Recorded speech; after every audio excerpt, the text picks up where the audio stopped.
की कृष्ण पक्ष की एकादशी का क्या नाम है? धर्मराज के ऐसे पूछने पर भगवान श्री कृष्ण ने कहा,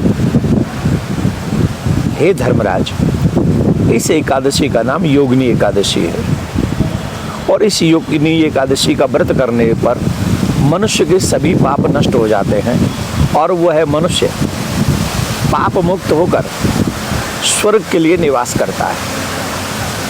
पूर्व काल की पुराणों में कथा आती है, अलकापुरी के राजा कुबेर भगवान शिव की पूजा कर रहे थे। तो पूजा करते हैं तो उनके नगर का माली नित्य पुष्प लाता है और वह भगवान को चढ़ाते हैं। लेकिन जो उनका माली था, हेम उसका नाम था, थोड़ा सा स्त्रीगामी था। वह अपनी पत्नी में बहुत ज़्यादा स्नेह रखता था, कामना रखता था।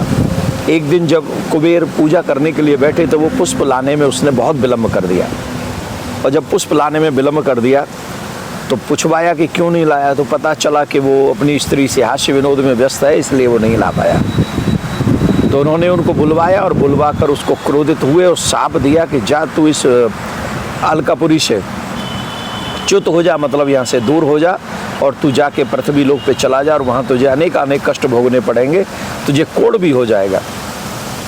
ऐसा ही हुआ, वो गिर गया, पृथ्वी पे चला गया तत्क्षण और वो रोग से पीड़ित हो गया, बड़ा परेशान अपसेट हो गया। क्या किया जाए? तो एक दिन भगवान संत की बड़ी कृपा उनके ऊपर हुई। उनके आश्रम में जब वो गया, बहुत ऐसे लग रहा था जैसे युग युगांतर तक से वो ऋषि इस धराधाम पर विराजमान है। तो उनके पूछने पर जब ये बात बताई तो वो बड़ा दुखी हुआ और उसने अपना सच बता दिया।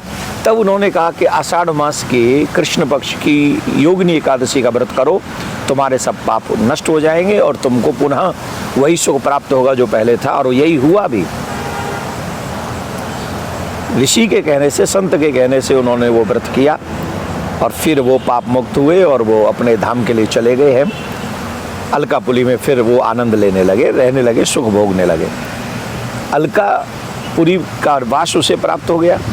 हम सभी जो एकादशी, योगिनी एकादशी है, इसका व्रत करेंगे 11 तारीख को।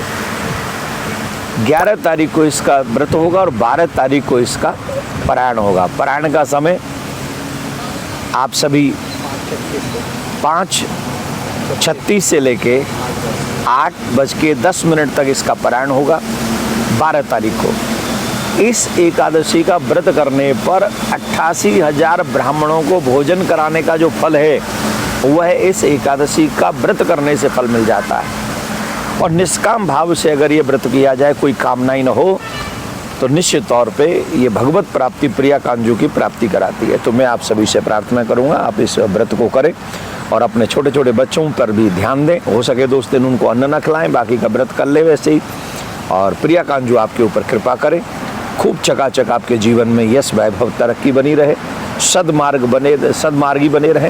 यही प्रिया कांजू से प्रार्थना करता हूँ। एक और प्रार्थना करता हूँ, गुरु पूर्णिमा आने वाली है। गुरु पूर्णिमा पे जितने भी शिष्य लोग सुन रहे हैं वो सब पहुँचे और अपने बच्चों पे